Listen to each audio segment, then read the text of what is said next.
No meio da maior balbúrdia, rola orçamento secreto, verbas fartas, jantares exclusivos, festas fechadas, jatinhos para cá, jatinhos para lá. Contudo, querem mostrar serviço, né? Serviço. Os ânimos estão exaltados. Fala-se em anistia, em pacificação, né? Não duvide, uma hora dessas, um pacifista vai meter bala em alguém que se recusou a pacificar. Cuidado, hein? Eu acho que a vontade da elite brasileira, da alta burguesia brasileira, que é globalista, que é americanista, enfim, que é imperialista. Veja, a vontade desta elite não é Bolsonaro e tampouco Lula. Em 2018, a elite exigiu um neoliberal, o Paulo Guedes, né? Um neoliberal de Wall Street. Bom, na hipótese remota, a meu ver, de Bolsonaro voltar ao poder, seu eleitorado estará com sangue nos olhos. Aliás, o petismo, malgrado seu predomínio político, comparado ao bolsonarismo, é um animal castrado diante de uma fera acuada, como se não tivesse mais nada a perder o bolsonarismo. Mas o petismo é refém do STF. Capitular diante de Trump pode ser fatal para o STF e o começo do fim da nova república, né? Não se iludam, o povo brasileiro não é bolsonarista, não é lulista. O povo brasileiro é brasileiro. O povo segue a voz mais persuasiva, né? Bom, eu acho que qualquer negociação de tarifácio com os Estados Unidos é uma capitulação, é um arrego, né? Não negociar nada seria a única tática inteligente, a meu ver, que é exprimir força e integridade. Deixa o homem falando sozinho. Aliás, a China não consegue tudo seguindo exatamente essa política, essa tática. Mas, infelizmente, nós somos refém dos interesses do agronegócio exportador, não é? Que, aliás, não são os interesses da maioria da população brasileira, hein? Já expliquei várias vezes aqui no nosso canal Luz do Fim do Túnel. Comida na mesa é agricultura familiar, né? É a pequena propriedade rural, né, que abastece as nossas feiras livres, nosso Ceasa, os nossos supermercados. Bom, uma pergunta que se deve fazer, que eu acho extremamente importante, a pergunta mais importante da geopolítica global é por que o Trump está empurrando o mundo para o colo dos BRICS? Por que ele está fazendo isso? Ele está fazendo inimizade a torto e a direito. É uma ação planejada isso daí? É para jogar o mundo no colo dos BRICS? Ou ele está senil? É um vale tudo aí para gerar o superávit comercial? Vai conseguir? É uma tática para trazer a indústria produtiva de volta para os Estados Unidos? Por causa do déficit? Se ele não acabar com esse déficit, os Estados Unidos vão quebrar? Então ele precisa da indústria de volta? Uma coisa é certa, o Brasil precisa parar de comprar armas dos Estados Unidos e de Israel, né? Veja, a Índia acabou de dar um exemplo, hein? Não vai mais comprar nem os caças. Aliás, parece que comprou 100 caças da China. Sabe, uma coisa linda, assim, um avião bonito de se ver. Agora, vamos lá. Veja, tem um artigo aqui que eu até compartilhei lá no Facebook do Henrique. Ele diz o seguinte, que nenhum dos outros ministros do STF interfere nas decisões de Moraes. Quer dizer, porque é um colegiado aquilo. Veja, os presidentes da Câmara e do Senado se recusam a pautar demandas da maioria da população brasileira. Bom, eles estão mais interessados no orçamento secreto, né? As Forças Armadas sequer cogitam pressionar alguma coisa. Bom, não se fala mais em Forças Armadas no Brasil, né? Depois que se prendeu um general, hein? Que foi realmente algo inédito na história do Brasil. Veja, as elites financeiras estão engolindo caladas as sanções americanas e o endividamento nacional. Grandes veículos de comunicação, via de regra, defendem um ponto de vista mais ou menos uniforme. Os sindicatos estão alinhados ao governo, mesmo com um certo prejuízo de classe. Ninguém consegue colocar mais as multidões nas ruas, né? Ou seja, há um certo alinhamento aqui no Brasil ao establishment, né? Que vai na mesma direção, que é uma direção contrária à, digamos, à direção da maioria do povo brasileiro, né? Muito bem.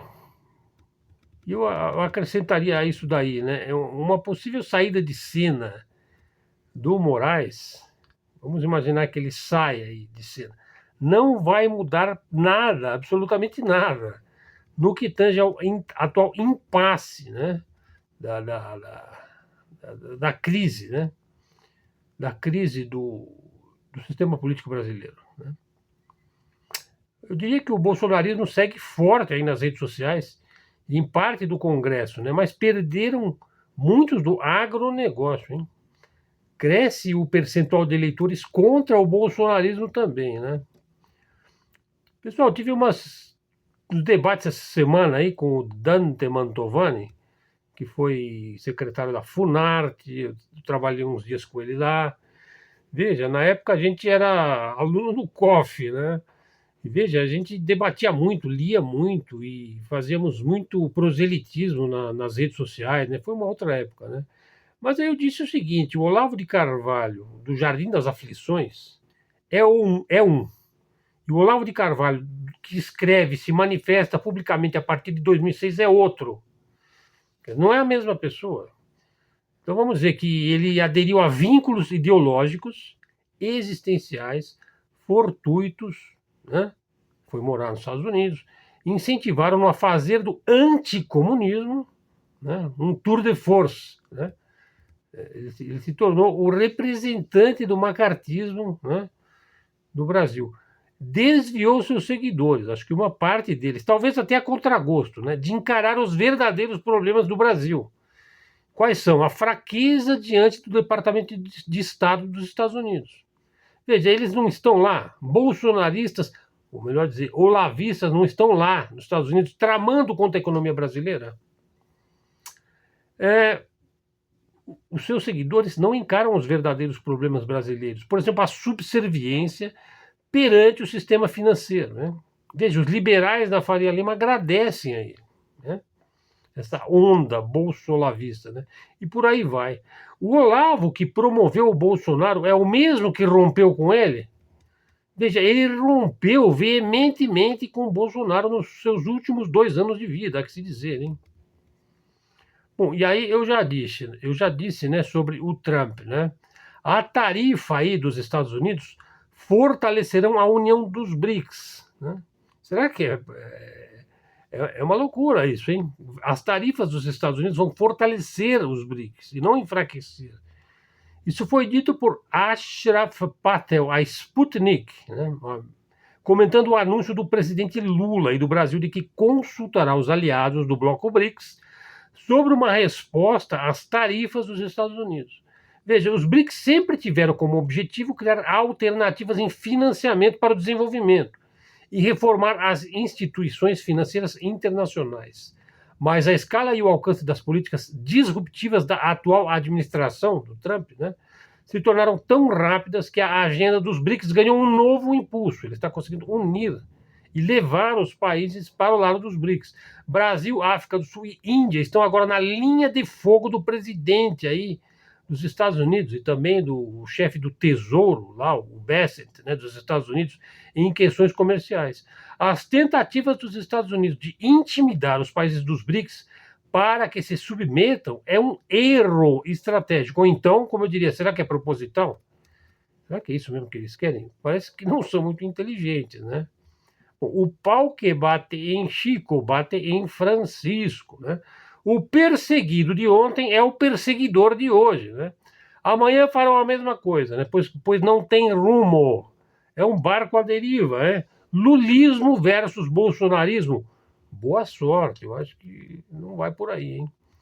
Veja, uma importante reflexão aqui do Francisco Anés, também um amigo e um seguidor lá do Facebook. Ele diz o seguinte: Segunda parte do vídeo, hein, pessoal? A República de 1988, a chamada Nova República, né? Inaugurada aí pela Constituição de 88, né? Liderada lá pelo Ulisses Guimarães, né, lá em 88. Veja, embora oficialmente fundada pela Constituição, que foi promulgada em 5 de outubro de 88, carrega em seu DNA o projeto estratégico de um homem que raramente aparece nos livros escolares, o general Golbery Couto e Silva, intelectual orgânico do regime militar, cérebro do Serviço Nacional de Informações, do SNI, articulador silencioso da chamada abertura lenta, gradual e segura. Golbery foi o arquiteto da transição do regime militar para a nova república. A Constituição de 88, longe de ser fruto de uma ruptura com a ditadura, na verdade, uma continuação do regime militar. Em grande parte, é a consumação do projeto de Golbery, esse homem da inteligência, né? E também do serviço secreto brasileiro, né? Golbery não era apenas um estrategista, era um homem alinhado aos interesses geopolíticos dos Estados Unidos, formado na Escola de Comando do Estado-Maior do Exército. Aperfeiçoou-se aonde? Nos Estados Unidos, em centros militares norte-americanos, aliás, como a maioria dos grandes estrategistas brasileiros, são formados lá em West Point, em Camp David, né? Ele absorveu a doutrina de segurança nacional moldada pela Guerra Fria, né? Para ele, para o Golbery, o Brasil deveria ser um peão de Washington, né? Ele não deveria ser o rei, ou a rainha, ou mesmo a torre, ou o bispo, ou o cavalo. Não, ele tinha que ser um peão disciplinado, obediente, né?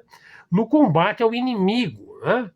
Não só os comunistas, mas todo e qualquer movimento popular, nacionalista, né, que ameaçasse a ordem estabelecida por Washington, né? Quer dizer, um quinta coluna de alto nível, né? Hoje o inimigo interno ressoa no Supremo aí, contra o bolsonarismo, né? O Estado brasileiro, portanto, seria reorganizado segundo os parâmetros da governabilidade neoliberal e antinacional e antinacionalista. Foi nesse contexto que o Golbery concebeu não só o desmonte do regime militar, mas a fundação de uma nova ordem neoliberal, né? Seguindo, digamos, seguindo o zeitgeist aí do período, né? Porque aí vem o Reagan, vem a queda da União Soviética, vem o unipolarismo norte-americano. Bom, isso implicava também a criação de uma oposição funcional, e é exatamente aí que nascem as duas figuras-chave da nova república, o Luiz Inácio, que é o atual presidente, e o FHC, o Fernando Henrique Cardoso, né? Um é filho do sindicalismo, o outro é filho da USP, né? Ambos foram, cada um a seu modo, crias políticas do sistema do Golbery. O primeiro Lula foi, desde o início, um projeto militar do Golbery. Ainda na década de 70, segundo o que se disse, há quem negue, né? Eu não vou pôr minha mão no fogo de que foi ou de que não foi, mas ele teria participado de curso de formação de lideranças sindicais promovido pela Central Sindical Americana, a AFL-CIO. AFL-CIO, historicamente vinculada à CIA, né, e financiada pela CIA, programas voltados à contenção do sindicalismo revolucionário na América Latina. Quer dizer, é para ter sindicalistas alinhados com a vontade de Washington, né? Então, o Lula mesmo era, como foi revelado por Romeu Thomas Jr., né, no livro dele, né, ex-secretário nacional de Justiça e filho do ex-chefe do DOPS, o delegado Romeu Tuma. Então, o Lula foi informante do regime militar. Tinha codinome, tinha ficha, prestava depoimento, mantinha relação direta com o Romeu Tuma, né, que era o chefe do DOPS, que era o Centro de Informação e também ligado à tortura, né, no regime militar. Então, o Lula foi cria dos militares, né? O quê? Para minar o poder verdadeiramente revolucionário, que era o de Leonel Brizola, que, gostando-se ou não dele, causava calafrios na elite brasileira, porque temia o retorno do trabalhismo varguista, né? O autêntico varguista. O Brizola foi um homem também de uma grande capacidade, né? Então, o Lula foi treinado aí para tirar e para minar o poder político do Brizola, porque a elite tinha calafrios só de ouvir o nome do Brizola, que aliás era um indivíduo de um carisma excepcional, né? Bom, então o Lula agora, após as sanções de Trump, ele se tornou um nacionalista, né? O Lula é soberanista, não é isso? Ele é um operador do Partido Democrata dos Estados Unidos aqui dentro do Brasil, reproduzindo por aqui a pauta identitária, ambientalista, anti-industrial, imposta pelos democratas. É exagero? Veja, não é exagero. O próprio Ministério do Meio Ambiente virou um apêndice das ONGs ambientalistas internacionais, que atuam no Brasil como braços do poder estrangeiro. Veja, o IBAMA, aparelhado aí por essa militância ecologista e antinacional, impede a exploração do petróleo da margem equatorial, com o falso pretexto de proteger o meio ambiente, enquanto a França, cínica e imperturbável, explora tranquilamente o petróleo nas mesmas águas, do outro lado do Atlântico, no litoral da Guiana Francesa, que é uma colônia da Europa, da França, encravada aqui na América do Sul. Então, o ambientalismo é um instrumento de submissão do Brasil.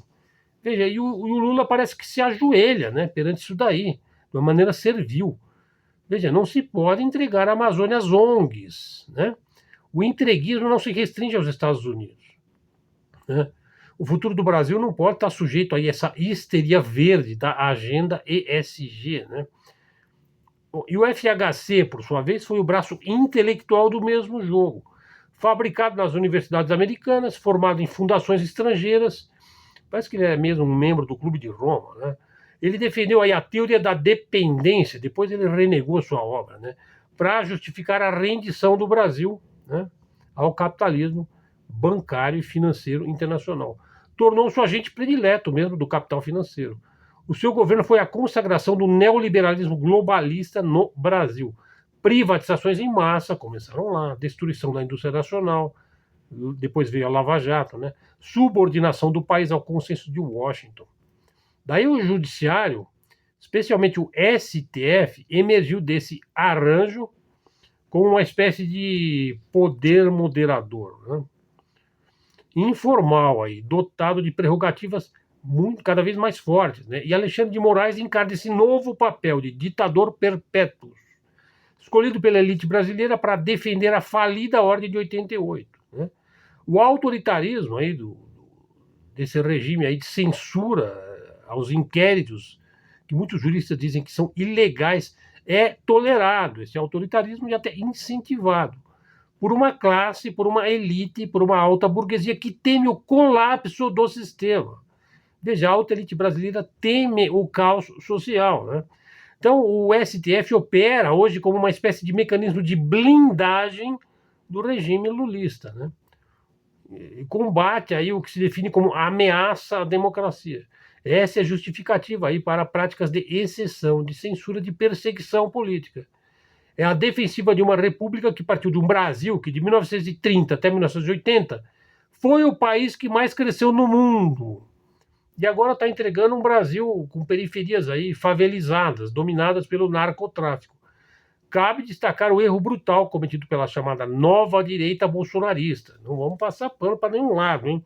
Que diante da falência moral e institucional da República de 88, decidiu romantizar o regime militar de 64, inclusive exaltando torturadores, né, como uma alternativa redentora, como se aquele regime fosse a oposição perfeita ao sistema atual. Absolutamente, isso é totalmente falso. A nova república é uma filha legítima do regime militar, do Golbery, da ala americanista e deslumbrada aí com a West Point, né, com o Camp David, né, com a aeronáutica, né, com o Top Gun, né, com o Rambo, né, com a Disney, né? Então a nova direita, em vez de buscar uma restauração nacional, caiu no engodo aí dessa nostalgia boomer, né, dos militares, e reforçou aí os mitos da caserna, né, sem perceber que os mesmos generais que combatiam o comunismo ontem são os que fundaram a nova república por meio do Golbery, né? Aqui um artigo aqui notável, né, que nós trouxemos aqui para o canal, né? Vocês encontram na íntegra lá na minha página do Facebook.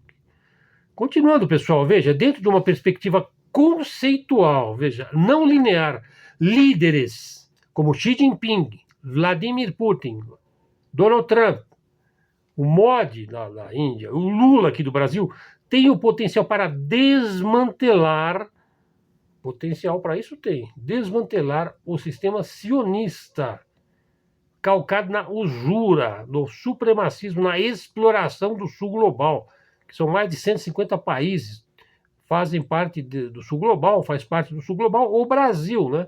Veja, esse sistema aí supremacista foi consolidado lá em Bretton Woods, né? Ele é calcado no Fed, no Federal Reserve, ou no Banco Mundial, no FMI, na OTAN, na OMC, nesse sistema institucional globalista que está falindo, que está caindo, que está ruindo. Será então que o Xi Jinping, o Putin, o Trump, o Modi, o Lula não querem se reunir e acabar de vez com esse sistema bancário que produz guerras medonhas, produz genocídio a céu aberto, né? Olha, eu sempre digo, nós precisamos nos libertar de uma visão maniqueísta da vida. Uma visão maniqueísta, que a vida é uma luta entre o bem e o mal, né? Uma visão maniqueísta da vida e do mundo conduz inevitavelmente a guerras, né? Porque sempre você vai ter um lado que vai contar a história e que esse lado que conta a história, muitas vezes ele é tão ruim ou tão maligno quanto o lado que foi vencido, né? Então, assim, o maniqueísmo ele conduz a becos sem saída, né? E ele produz aí uma autoexaltação, né? E, no fim das contas, ele produz guerras, destruição e solidão.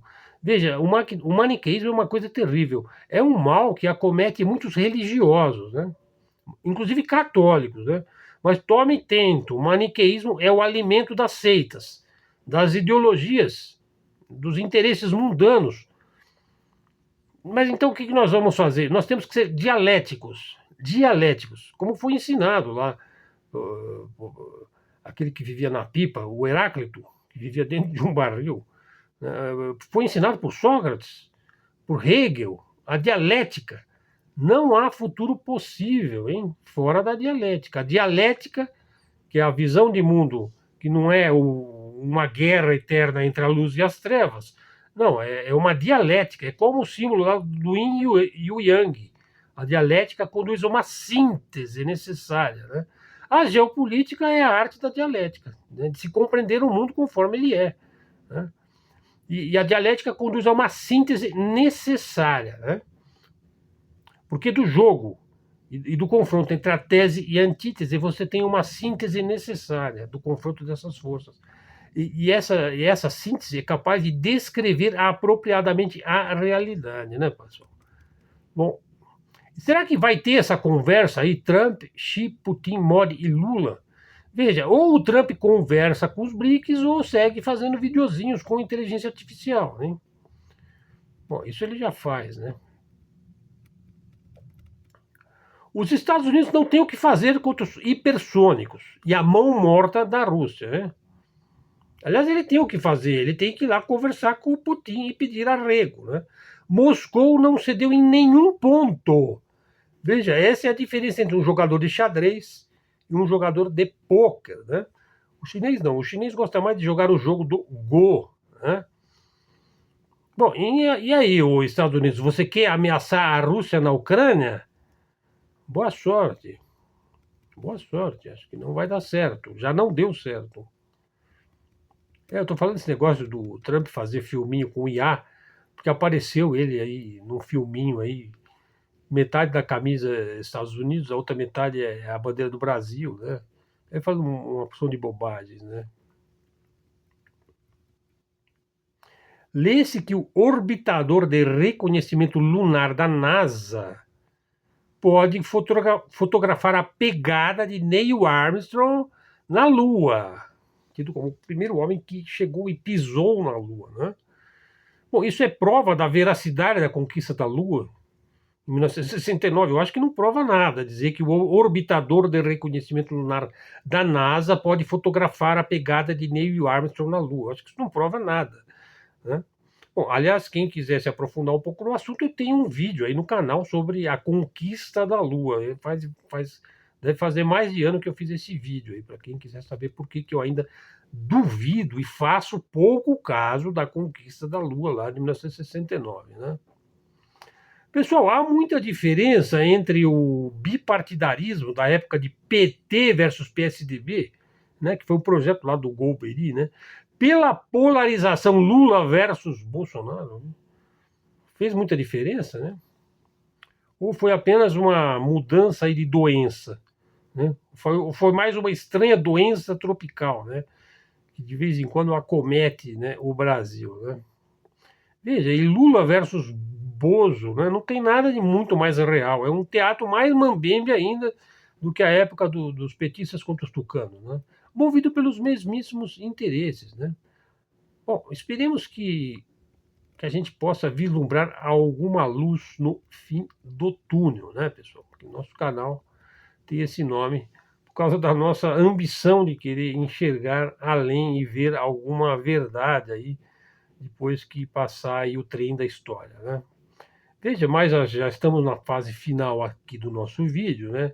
Eu falei da conquista da Lua, então é bom lembrar que quem menospreza a União Soviética, né, por ter crescido na acachapante propaganda estadunidense da Guerra Fria, né, não sabe que nos anos 50, 60 e 70, lá do século XX, os países soviéticos explodiram em prêmios Nobel na física, na química, na ciência dos materiais.